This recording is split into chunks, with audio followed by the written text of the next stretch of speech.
Hai geng, senang lagi kita ketemu hari ini dan bawain teman cerita lagi. Tapi sebelum itu gue mau ngasih tahu nih hal yang bikin gue seneng juga, yaitu Miral Glossy Series gue udah datang dengan kemasan baru. Iya geng, sebulanan kemarin kan kalau kalian kita kagak pakai Miral, perkara udah habis nih kita nungguin tuh kosong empty. Night creamnya juga udah kosong empty. Yang mana si Miral ini lagi restock nih packaging baru soalnya. Pakai pouch gini jadi enak, lebih praktis gitu kan. Kalau kemana-mana udah tinggal satu set segini tinggal cemplung, nggak bawa box-box lagi. Praktis banget ya. Tapi tenang aja, kalau masalah ingredients itu tetap sama kok. Gak ada perubahan, malah tambah banyak isinya. Jadi makin sayang beneran kan makin seneng nih sama Miral nih. Jadi beda kemasan doang kok. Dan tumbennya kita nih shootnya masih pagi nih, masih lagi matahari. Sebelum ngantor nih, makanya kita pakai day creamnya dulu ya. Nah, buruan deh. Kalian order nih Miral Glossy Series dengan kemasan yang barunya lebih praktis dan gramasinya juga lebih banyak. Tenang aja, pakai kode promo ini via Shopee masih berlaku. Cepetan daripada nanti habis lagi stoknya. Jadi buru-buru deh ya. Nah, kita juga mau buru-buru deh nih bawain teman cerita. Ntar telat kita kan dimarahin sama bos di kantor, dipotong uang makan kita. Yuk. Tapi nggak apa-apa deh nggak makan. Yang penting tetap bisa skincarean. So, cerita kali ini dikirim dari teman kita namanya Naya di Jambi. Apa kabarnya nih semua? Hah? Seneng kalian ya kita bacain teman cerita lagi? Ya udah, boleh. Tapi jangan lupa subscribe di bawah. Biar kita nih tambah semangat dan jangan lupa juga nonton video-video yang kemarin ya. Nah, tapi nih selain memang semenjak janji Juni kemarin, maksud hati kan buat foya-foya ini gitu ya, hambur-hamburin email-email dari kalian biar cepet habis kagak numpuk. Lah yang ada malah makin numpuk, heran gua. Dan banyak banget ya pas gua baca-baca, lah cerita-ceritanya di luar prediksi BMKG, geng. Apa boleh seplot twist itu ngirim cerita?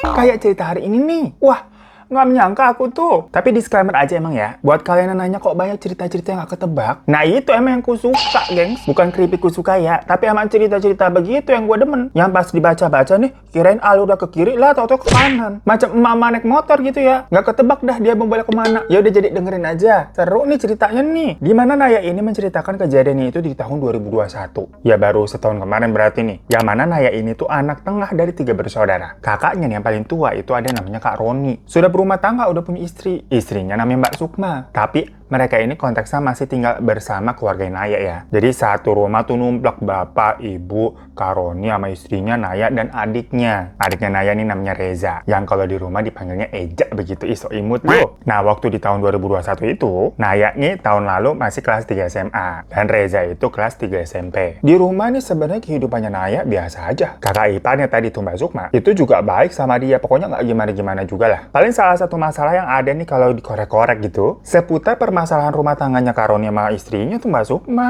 Karena gimana sih ya, namanya juga hidup bertetangga, berumah tangga. Kalau mereka cekcok gitu atau ada marah-marah, pasti satu anggota keluarga di rumah itu mah denger jadi tahu. Lah masih tinggal di situ kan. Malahan nih kalau dilihat-lihat nih, Karoni sama Mbak Sukma lebih sering berantem ketimbang ibu sama bapaknya si Naya tuh. Soalnya ayahnya Naya tuh katanya orangnya apa ya, pendiam dan sabar banget. Jadi kalau ibunya lagi nyop-nyop nih, pasti gak dilawan alias didiemin aja udah sama aja. Beda sama Karoni yang emang dasarnya tuh dari muda katanya suka marah-marah mulu, temperamental. Dan walaupun tadi Mbak Sukma mah orangnya baik ya, tapi kalau udah debat sama suaminya tuh, lah suaranya kedengaran kemana-mana. Ya tapi kan itu urusan mereka berdua ya maksudnya ya. Kita tarik mundur dulu nih kejadiannya di tahun 2019. Dimana setelah setahun Karoni sama Mbak Sukma ini menikah, akhirnya mereka ini dikaruniai anak, tapi masih hamil nih Mbak Sukma di 2019. Yang mana kehamilannya itu ditunggu-tunggu banget ya sama semua orang. Ayah ibunya Naya kan gak sabar gitu buat gendong cucu. Kayak emak gua tuh nanyain, gimana nih kapan gendong cucu? Yailah pasangan aja kita kagak ada mau gendong cucu. Repot amat ya kalau udah nanya begitu ya, apa bikin cucu dulu nih?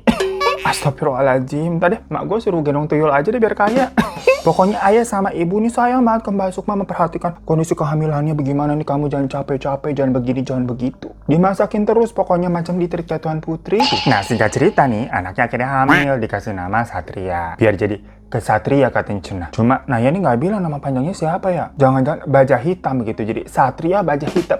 Garing banget kayak jokes bapak-bapak. Nah pokoknya semenjak kehadiran Satria ini ke dunia, sifat Karoni yang sebelumnya tadi itu suka marah-marah, keras kepala, batu banget gitu kalau dibilangin ya, berantem mulu debat sama istrinya. Itu jadi kayak apa ya? Melembut dan berubah, gengs. Dia juga terlihat nih sifat kebapaannya keluar. Sampai-sampai Naya berpikir, oh ternyata orang bisa ya berubah begitu sifatnya ya. Sampai takjub juga dia. Sampai galeri HP sama wallpapernya Karoni itu isinya Dek Satria semua. Udah nih, rumah semakin ramai dong dengan kehadiran Dede Baik nih. Hingga kejadian yang tak disangka-sangka pun terjadi. Di mana waktu tahun 2021, Mbak Sukma ini dapat kabar kalau ibunya dia maksudnya ibunya Mbak Sukma, masuk rumah sakit, gengs. Karena jatuh sewaktu lagi di pasar. Yang katanya jatuhnya pantat duluan gitu soalnya. Kan serem ya kondisinya kalau begitu, ibunya udah tua. Bahaya banget tuh. Nah, buru-buru lah Mbak Sukma mau ke sana kan nengok keadaannya bagaimana. Ya lokasi orang tuanya itu ada di daerah Dabo Singkep katanya, deket Pelabuhan Dabo. Di mananya itu lagi-lagi mohon maaf kita kurang paham ya. Belum pernah kita ke sono-sono. Buat teman-teman yang ada di Jambi, mungkin ada yang tahu dan tinggal di daerah sana, komen di bawah ya. Nah, buat ke situ nih maksudnya, Mbak Sukma ini harus naik kapal supaya cepet. Yang mana dari rumahnya keluarga Naya nih, ya adalah pokoknya sebuah lokasi di Jambi, itu kurang lebih perjalanannya bisa 3 jaman. Nah, berhubung Satria ini konteksnya udah 1 tahunan lebih, kan ini di 2021 ya, dan Mbak Sukma ini panik ya mau buru-buru pulang. Tadinya Satria ini mau dibawa ikut dan naik perahunya tapi agak siangan, sekitar jam 11-an, biar bisa nyiapin segalanya deh ini itu. Karena kan packingan nih barang-barang Satria cukup banyak ya, namanya perlengkapan bayi ya, popok ya, susu ya, baju ganti apa, tisu basah, biar nggak terlalu diburu-buru aja lah. Yang penting kan hari itu juga akan nyampe. Tapi sama ayah dan ibu dia dibilang, udah Satria di sini aja biar kami yang jaga, nggak usah dibawa-bawa. Toh Roni kan juga nggak ikut ke sana, Roni ini ngantor. Ya nggak tahu sih ini emang udah firasat apa gimana kali ya. Soalnya katanya si Naya nih, si ayahnya walaupun orangnya pendiam, tapi kalau udah ngomong nih suka ampuh gitu omongannya. Misalkan dibilang kamu jangan ke sini, jangan ke situ, kamu jangan begini, jangan begitu. Lah bener harus begitu. Kalau nggak diikutin ya udah rasain sendiri lu. Ngerti kan, paham ya maksudnya ya. Nah di situ nih Karoni sama Mbak Sukma lagi-lagi debat tuh pas malamnya. Perkara hal ini, gengs. Karena Mbak Sukma ini kayak tetap mau bawa si Satria, yang namanya ibunya ya sama anaknya ya. Tapi Karoni bilang udah nggak usah dibawa lah Satria, sama aku aja kan aku juga ayahnya. Di sini juga ada ayah sama ibu yang ngurusin. Kamu fokus aja di sana daripada ini masih kecil naik perahu gitu kan, kena angin segala macam, kesian. Dan besok kamu perginya naik kapalnya udah yang pagian aja. Biar aku bisa sekalian nganterin kan, sekalian ke kantor. Pas dilihat emang ada jadwalnya tuh jam 6-an. Udah kamu naik yang itu aja nggak usah jam 11. Sampai akhirnya ya udahlah. Ngalah tuh Mbak Sukma tuh. Jadinya naik kapal yang paling pagi sesuai request dari si suaminya. Nelpon ke adiknya Mbak Sukma yang ada di Dabo sana, bilang nanti jemputnya berarti sekitar jam 11-an ya. Nggak jadi jam 3-an karena kan berubah rencana nih. Dan Mbak Sukma pamitnya waktu itu kayak 2 harian. Mau lihat dulu nih keadaan ibunya di sana gimana, bisa ditinggal apa enggak. Ya udah pas paginya diantar tuh Mbak Sukma dong sama Roni. Sekalian Karoni kan perjalanan kerja. Sementara ya akhirnya Satria bener dirawat sama ayah dan ibu tuh di rumah. Tahu-tahu nih siangnya sekitar jam 1-an, keluarga di rumah ini mendapatkan kabar kalau kapal yang Mbak Sukma tumpangi itu mengalami kecelakaan, guys. Karena dihantam ombak dengan gulungan air yang memang tinggi sampai kapalnya pecah. Semua orang tenggelam tuh di dalam air. Ada sih yang bisa selamat, mungkin ya karena orang itu bisa berenang, dan sebagian itu dinyatakan hilang karena ya pasti terseret arus lah, kapal aja sampai pecah, apalagi manusia lah udah hanyut kemana tahu. Bayangin itu siang-siang dapat kabar begitu, apa nggak bermacam peribahasa kesambar petir di siang bolong. Ibu aja nih, ibunya Naya ya maksudnya, pas dengar kabar begitu sampai pingsan saking kagetnya. Karena dibilang ini Mbak Sukma itu memang termasuk ke dalam list orang-orang yang dinyatakan hilang belum ketemu. Segala upaya sudah dilakukan. Tim pencarian pastinya langsung bertindak ya. Makanya kan beberapa orang ada yang udah sempat diselamatkan nih bisa. Cuma yang hilang tadi tuh kurang lebih ada 8 orang, gengs. Termasuk yang Mbak Sukma tadi. Nah saat itu Naya juga pastinya terkejut ya mendengar hal itu. Dia sibuk nih ngurusin ibunya yang sempat pingsan. Sementara Karoni nih sampai nangis ya, saat dia ngeliat ayahnya nangis begitu juga ikutan nangis kejer. Neneknya sampai pingsan, dan adiknya si Naya nih Reza kayak ya bingung aja, dia nggak tahu mau ngapain. Pada shock semua itu satu rumah. Masalahnya di sini kan statusnya hilang belum ketemu. Ya semacam digantung, nggak ada kepastian nggak sih, gengs, kalau kayak begitu. Karoni nih gimana pun juga ya berharap lah istrinya nih masih selamat dan nantinya bisa dievakuasi seperti penumpang-penumpang yang udah selamat duluan. Tapi lewat 1 hari atau besoknya itu ternyata masih belum ada kabar. Ya kalau udah sampai lewat sehari gitu harapannya jadi semakin mengecil ya. Masalahnya kan ini hilangnya di laut, bukan apa di gunung atau di daratan yang orang-orang tuh bisa survive. Cuma Karoni ya masih tetap kayak denial walaupun kelihatannya stres banget ya. Masih berusaha positive thinking yang terus-terusan kayak gendong nih anaknya Satria terus karena kayak takut kehilangan juga nih. Istrinya hilang atau di mana, anaknya juga sampai nih hilang juga. Nah setelah 2 hari dinyatakan hilang tidak ada kabar, ayah sama ibu di situ udah pasrah tuh. Tapi tetap tidak dengan Karoni yang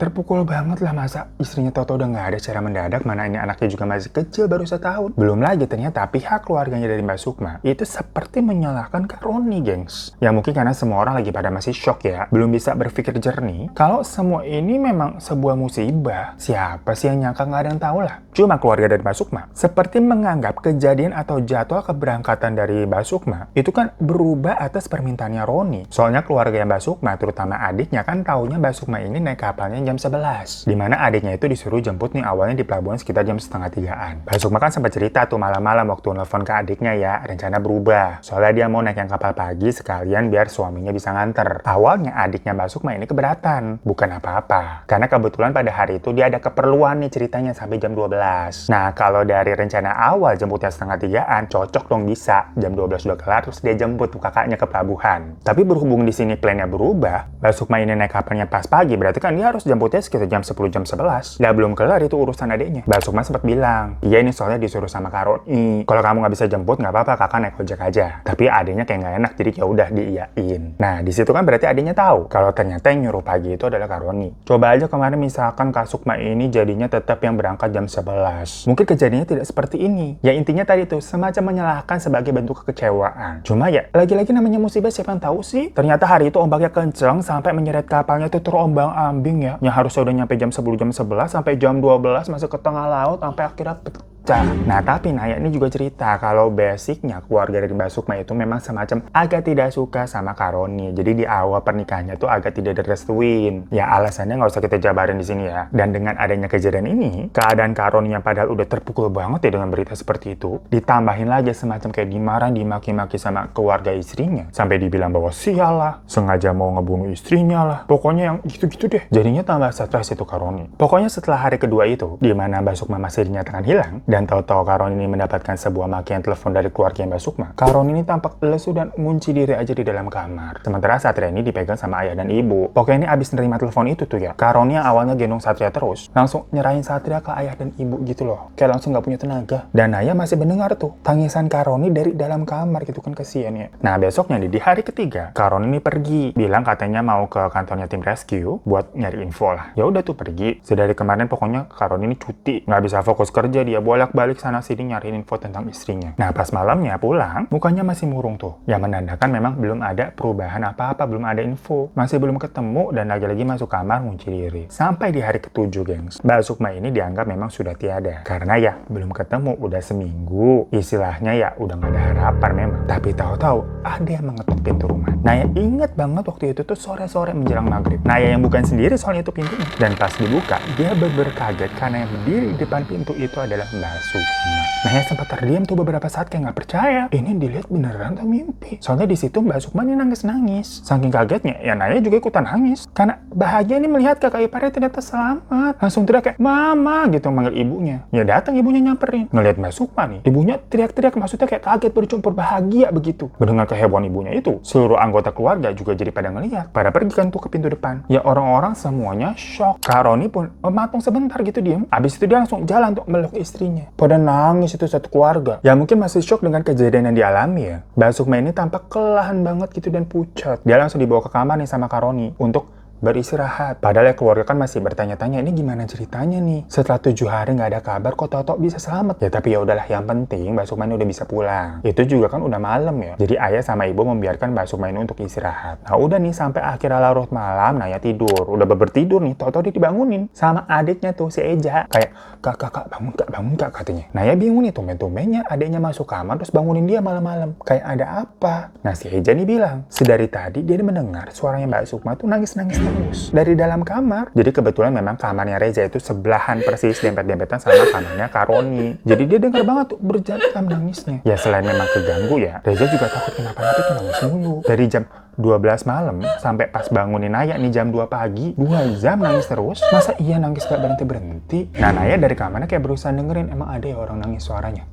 Tapi dia nggak dengar, karena jarak kamarnya itu lumayan agak jauh sama kamarnya Kak Roni. Nggak kayak kamarnya Reza yang babar sebelah-sebelahan. Walaupun mereka semuanya sama-sama di lantai 2. Kalau kamar ayah dan ibu tuh di lantai 1. Ya makin nggak kedengaran lagi ya kalau di lantai 1 ya. Nah akhirnya mereka berdua keluar tuh, ngecek sampai nguping dari depan pintu. Tapi pas nguping, ternyata udah nggak ada yang nangis nih, udah nggak ada suara apa-apa. Tapi Reza langsung sumpah-sumpah. Kalau sedari tadi nih Mbak Sukma kedengeran nangis terus kah? Ya Naya antara percaya dan nggak percaya ya. Karena kan dia nggak dengar sendiri nih, mana nggak ada yang nangis. Akhirnya ya udah si Reza masuk lagi tuh ke kamarnya kan di sebelahnya tuh. Dan Naya balik nih ke kamarnya sendiri. Tapi sebelum balik, dia mau ke dapur dulu ngambil minum di lantai 1. Nah waktu lagi mau turun tuh masih di tangga, kelihatan kan dapurnya. Naya melihat Mbak Sukma lagi makan semangka tapi makannya kayak bar begitu kan. Sampai belepotan sambil megang sebatang rokok yang masih menyala. Jadi kayak makan semangkanya nih gini nih, terus ininya nih rokok nih. Padahal seumur umur ya Mbak Sukma tinggal di rumah itu nggak pernah ngerokok loh. Tapi Naya menganggap ini Mbak Sukma lagi ada masalah kali, atau psikisnya lagi terganggu lagi mana lah, namanya abis kena tragedi kemarin. Jadi Naya nggak jadi turun tuh, naik lagi dia, takut ganggu kakak iparnya nih mergokin lagi ngerokok gitu, ya awkward kali ya. Nanti Mbak Sukma juga jadi nggak nyaman. Udah nih Naya balik ke kamarnya tuh, tapi karena udah telanjur bangun kan dia jam 2 pagi, akhirnya dia kayak merasa yaudah deh, dia mau sholat tahajud dulu. Sholat lah dia nih, sholat tahajud. Nah, pas lagi sholat, Naya baru tuh mendengar ada suara menangis. Loh, ini kayak suaranya Mbak Sukma nangis. Tapi suaranya itu kayak berjalan di depan pintunya gitu, gengs. Jadi dari pelan, kenceng kayak dari depan pintu, terus pelan lagi menjauh. Jadi kayak ada orang jalan sambil nangis. Habis selesai sholat, Naya langsung ngecek tuh keluar pintu. Tapi udah nggak ada siapa-siapa. Yang ngerasa aneh dan sedikit ketakutan, Naya memutuskan untuk udah deh, lanjut tidur aja. Besoknya nih, pas Naya mau pergi sekolah, ibu bilang kalau Mbak Sukma ini sakit. Badannya dingin, tapi termometernya tuh panas banget sampai 39 derajat. Si ibu takutnya Mbak Sukma ini tuh COVID. Habis kan panas banget. Ayah sama ibu udah bilang ke Roni udah bawa aja ke rumah sakit. Tapi katanya si Roni, Sukma nggak mau. Dia mau minum obat apotek dulu aja, sambil nunggu panasnya turun nggak nih. Nanti kalau panasnya nggak turun-turun, baru dibawa ke rumah sakit. Nah, tapi karena hari itu Naya ini harus pergi ke sekolah, jadi dia tahu kabarnya gitu aja. Sebelum berangkat kan tuh sama si Reza. Sorenya pas pulang, ibu nih dilihat lagi main sama Satria. Sementara katanya bapak lagi pergi ada urusan. Ibu juga bilang kalau Mbak Sukma seharian di kamar doang tuh. Udah dimasakin sup tapi kayak belum dimakan. Maksudnya gimana mau sembuh? Kak Roni katanya tuh bilang, si Satria suruh nemenin biar Mbak Sukma cepet sembuh. Tapi sama ibu nih gak dikasih. Soalnya takut nular kan, Mbak Sukma masih sakit. Belum dicek kenapa itu sakitnya. Perkara si ibu nih curiganya si Mbak Sukma kan COVID ya. Dibawa ke dokter dulu biar tahu COVID apa bukan.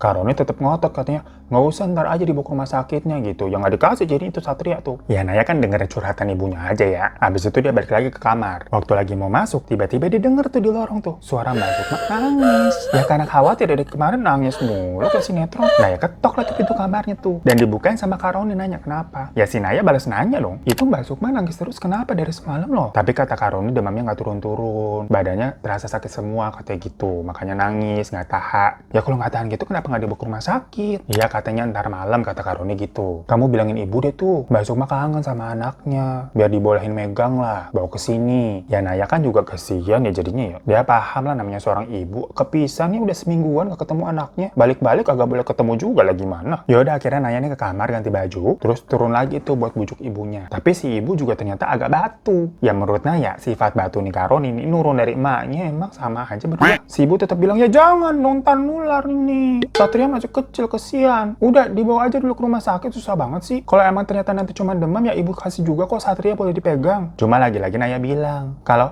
ya emak kandungnya si Satria tuh Mbak Sukma. Jadi jangan terlalu ngatur dan posesif banget lah sama cucu. Ini kondisinya Mbak Sukma lagi sakit loh. Udah lama sampai akhirnya si ibunya nih kayak kalah debat nih sama si Naya. Yang akhirnya si ibunya bilang, yaudah tapi tetap Sukma suruh dibawa ke rumah sakit nih. Bareng udah sama Satria tapi ibu ikut. Jadi mau dikasih Satria tapi ibunya tetap minta ikut gitu. Ya udah akhirnya Naya bilang tuh ke atas ke Kak Roni. Dan Kak Roni bilang ya udah nanti habis maghribnya suruh ibu siap-siap. Dan waktu pas lagi azan maghrib, Naya kan dari kamarnya mau ambil wudhu tuh di kamar mandi lantai 2. Ditungguin nih dari azan berkumandang sampai selesai nggak kelar-kelar. Nah yang di lantai 2 kan berarti kalau Kak Roni ya Mbak Sukma siapa lagi? Si Reza nih belum pulang nih karena masih lagi main futsal tuh di luar. Sementara dari toa masjid itu kan kalau sholat maghrib suara imamnya kedengeran ya bacain doa-doanya. Sampai sholat maghrib udah kelar pun itu orang di dalam kamar mandi belum keluar-keluar. Si Naya kan gemes, lama banget dah. Masalahnya dari dalam tuh nggak kedengeran suara apa-apa. Ya emang dia nyangkanya itu kan kalau nggak Kak Roni, Mbak Sukma ya mau mandi kan mereka mau pergi nih ke rumah sakit. Tapi ya lama bener terus kok nggak ada suara apa-apaan. Nggak ada kayak jebar-jebur atau suara showernya gitu loh. Akhirnya Naya ke bawah lah ke kamar mandi lantai 1 buat wudhu. Terus balik lagi ke atas buat sholatnya kan di kamarnya. Tapi pas ke atas tuh ngelewatin kamar mandi lantai 2 tadi, pintunya udah kebuka. Tapi lampu kamar mandinya ini belum dimatiin. Jadi sama Naya mau dimatiin. Karena dilihat memang di dalam gak ada orang. Cuma di situ dia ngeliat ada rambut gumpal gitu gengs di kloset. Panjang rambutnya. Naya langsung mikir ini rambutnya Mbak Sukma dong pasti. Ya habis rambutnya panjang kan kalau nggak dia Mbak Sukma sama ibu. Ibu nggak mungkin. Dia nggak pernah ke lantai-lantai 2 buat ke kamar mandi. Jadi ya pasti itu rambutnya Mbak Sukma. Sama Naya langsung di flash. Dan di situ juga ternyata ada bekas batang rokok yang udah habis gitu di lantai kayak buang gitu aja. Ya diambil sama Naya dibuang ke tempat sampah. Sambil dalam hati ini kayak ngebatin. Mbak Sukma kenapa jadi jorok gini sih sembarangan buang rambut sama puntung rokok. Habis itu ya udah dia ke kamar lanjut sholat. Tapi waktu sholat pintu kamarnya Naya ini emang agak kebuka sedikit sengaja nggak ditutup rapat. Dia nggak nyalain AC soalnya biar angin masuk. Dan Naya sholatnya agak ngadep ke arah pintu memang kiblatnya. Nah di situ dia ngeliat kayak ada yang berdiri nih ngeliatin dia dari celah pintu. Dikira kan awalnya siapa ya? Tapi di rokat pertama, ke rokat kedua masih ada nih di sini nih. Kan soalnya pandangan dia ke sejadah ya, jadi di sini pasti kelihatan nih berdiri terus di situ. Nah di rokat ketiga si Naya kan jadi kayak nggak khusus ini siapa sih? Terus sempat ngelirik begini, terus sholat lagi.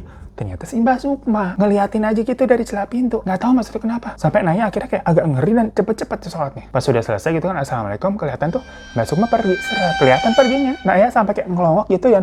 Mbak Sukma jalan ke kamar gitu. Jadi kelihatan tuh punggungnya jalan masuk. Dia bingung kan kayak kenapa kakak iparnya aneh banget. Habis sholat tuh Naya ke bawah. Dia disuruh ibu nih jagain Satria bentar ya, ibu mau siap-siap dulu. Ya udah pas lagi main sama Satria, Karoni sama Mbak Sukma turun. Dan Karoni langsung kayak mau gendong Satria gitu kan. Sambil bilang kayak ke mobil duluan ya. Ya udah Satria kan udah dibawa bapaknya tuh. Naya jadinya dia bisa makan nih. Duduk dia di meja makan gitu kan lagi enak-enak makan. Si ibu datang nih nanya Satria mana? Ya Naya bilang udah pada di mobil tuh ditungguin. Ya udah si ibu siap-siap kan keluar. Makan lagi tuh si Naya kan. Nyam. Tahu-tahu ibunya masuk lagi. Nay mana? Kok nggak ada mobilnya Karoni? Ibu ditinggal. Lah Naya kan kayak ya nggak tahu. Tadi bilang katanya Karoni duluan ke mobil. Akhirnya dia keluar juga tuh ngecek. Lah bener ternyata mobil udah nggak ada. Lah kok pergi duluan Karoni? Kan harusnya Karoni tahu ya ibu mau ikut. Akhirnya ibu nelfonin Karoni tuh tapi nggak diangkat-angkat. Bete dia ditinggal. Udah dandan gitu kan padahal mau ke rumah sakit doang tapi udah rapi gitu wangi. Tahu-tahu ada mobil nih datang tuh dari kejauhan. Sorot lampunya kan kelihatan. Dikira tuh balik lagi Karoninya. Lupa kali ibu nggak ke bawah. Tapi ternyata bukan gengs, itu mobil ayah baru pulang. Cuma pas turun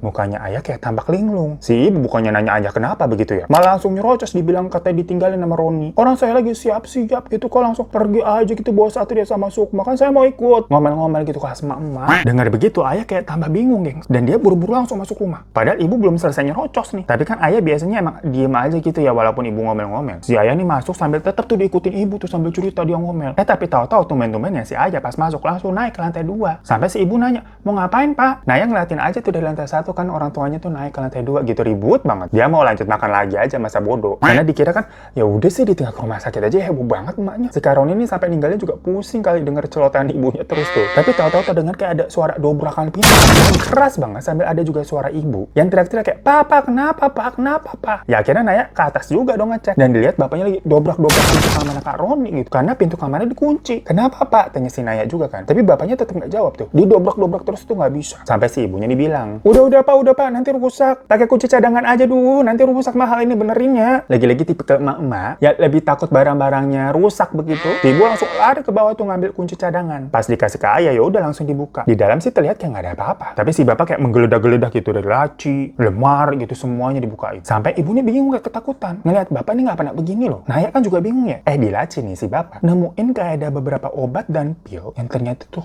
narkoba ya guys. Awalnya Naya sama ibu kan kayak astagfirullah, Karoni ngobat. Habis nemuin itu, makin digeledah lagi tuh kamarnya. Dan di bawah kasur nih, kayak ada semacam kotak kardus coklat. Yang pas dibuka isinya kayak ada bekas-bekas bunga yang udah kering. Terus kayak ada kertas juga yang berisi huruf Arab gundul gitu, gengs. Habis buka kotak itu, bapak nangis, gengs. Ya ibu kan lagi-lagi heboh kayak, "Itu apa, Pak? Itu apa, Pak?" Si bapak cuma nanya, "Roni di mana sekarang?" Naya jawab, "Rumah sakit, Pak. Ngantar Mbak Sukma ngecek demamnya." Bapak bilang, katanya kalau Mbak Sukma itu sudah meninggal. Karena hari ini, bapak itu pergi tuh ke rumah sakit sebab dia dapat info tersebut. Makanya sedari siang, bapak kan keluar tuh, nggak di rumah. Awalnya bapak nggak percaya. Waktu dapat info dari temannya, yang memang anggota dari tim pencari juga. Karena pada saat bapak nerima telepon itu, Mbak Sukma kan ada di rumah tuh di dalam kamar lagi sakit. Jadinya bapak pergi sendirian, tanpa memberitahu Kak Roni, karena mau ngecek dulu nih kebenarannya. Apakah mayat yang ditemukan itu beneran Mbak Sukma atau mirip doang mungkin. Tapi pas bapak cek ke rumah sakit, ternyata ya benar itu Mbak Sukma. Ya walaupun kondisinya sudah membiru dan membengkak ya, karena hanyut berhari-hari di dalam air, cuma dari baju yang dikenakan, itu masih sama persis dengan baju di mana hari Mbak Sukma pergi.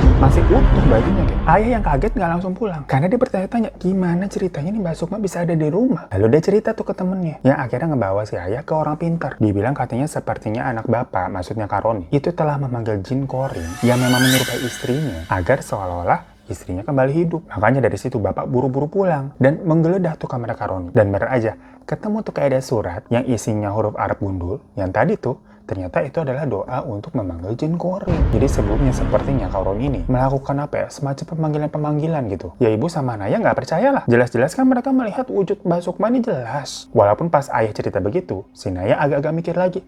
Tapi emang kemarin-kemarin nih sifatnya Mbak Sukma agak aneh. Nggak kayak Mbak Sukma yang dia kenal. Cuma kan dikiranya memang Mbak Sukma ini masih dalam keadaan shock atau gimana ya. Diteleponin terus tuh Kak Roni tuh. Sampai akhirnya ayah dan beberapa temannya, termasuk tadi Regu yang tim mencari ya, nyari tuh keberadaannya Roni di mana nih. Pergi kemana dia nggak bawa Satria. Mohon maaf, seharian tuh belum ketemu. Sampai besok sorenya baru dia ayah itu mendapatkan kabar kalau Kak Roni udah ketemu nih. Ternyata ada di sebuah hotel di mana Satria nangis terus keadaannya. Dan di situ juga ditemukannya Kak Roni tuh lagi ngobat. Tapi sosok Mbak Sukma ini udah nggak ada. Jadi yang ditemukan hanya Roni sama Satria doang. Katanya di situ Kak Roni sempat ngamuk-ngamuk tuh. Seperti sifatnya dulu waktu si Satria ini mau dibawa nih. Dan pada akhirnya Kak Roni ini akhirnya dimasukin ke rehabilitasi dan dibawa ke psikiater juga karena dianggap memiliki gangguan kejiwaan perihal setelah kematian dari Mbak Sukma istrinya. Semenjak kepergian Mbak Sukma, Kak Roni ini emang kelihatan kayak cukup stres. Tapi keluarga nggak ada yang nyangka kalau dia sampai ngobat dan melakukan cara-cara agar bisa mengembalikan istrinya. Yang salah satunya itu manggil jin korin yang benar-benar bisa menyerupai istrinya itu. Jadi katanya kalau orang yang bisa ngeliat nih, ya pasti bakal tahu kalau itu adalah jin korin, bukan benar-benar sosok Sukma. Namun di rumah kan kagak ada yang indigo. Dan tetangga-tetangga sekitar juga belum sempat ketemu sama Mbak Sukma kan. Semenjak baru pulang kan jatuhnya 2 hari tuh. Tapi di kamar aja gitu katanya sakit. Jadi tetangga-tetangga juga nggak ada yang tahu. Nah, perkara ayah akhirnya dapat info kalau mayatnya Mbak Sukma ditemukan dan dibilang kalau sosok Mbak Sukma yang di rumah itu adalah bukan Mbak Sukma yang sebenarnya melainkan jin korin dari orang pintar, jadinya langsung terbongkar. Yang sebenarnya katanya lagi sih, sosok jin korin itu dikatakan akan pergi dari tubuh seseorang jika orang tersebut sudah mati. Tapi korinnya itu hanya pergi, bukan ikutan mati juga. Jadi sama Kak Roni dipanggil lagi tuh jin korin istri. Dan hingga saat ini, Kak Roni ini masih mengalami depresi yang berat dan masih terganggu kejiwaannya hingga harus dirawat secara intensif di rumah sakit jiwa, gengs. Sementara Satria dirawat sama ayah dan ibunya Naya. So itu guys cerita Naya dari Jambi yang sebenarnya cukup menyedihkan ya. Namanya musibah itu kan macam apa, jodoh, maut, semuanya adalah takdir yang nggak bisa diprediksi sama manusia. Ya karena di sini ada rasa kehilangan yang mendadak, ditambah tekanan dari keluarga almarhumah. Kak Roni ini jadi kayak semacam stres dan nggak bisa berpikir jernih. Ya semoga Kak Roni bisa diberikan kesembuhannya, bisa balik lagi seperti sedia kala. Dan terima kasih banyak untuk Naya atas ceritanya, serta almarhumah Mbak Sukma dan korban-korban yang tidak selamat dalam kecelakaan kapal bisa meninggal dengan husnul khotimah. Karena gue pernah versi kalau meninggal karena tenggelam itu katanya masuk ke dalam mati syahid gitu guys kalau dalam Islam. Ya tapi koreksi ya kalau memang salah. Maaf juga kalau ada salah-salah kata. Terima kasih semuanya udah nonton. Yang mau kirim cerita boleh emailnya yang ini ya. Dan sampai jumpa lagi di teman cerita selanjutnya. Assalamualaikum.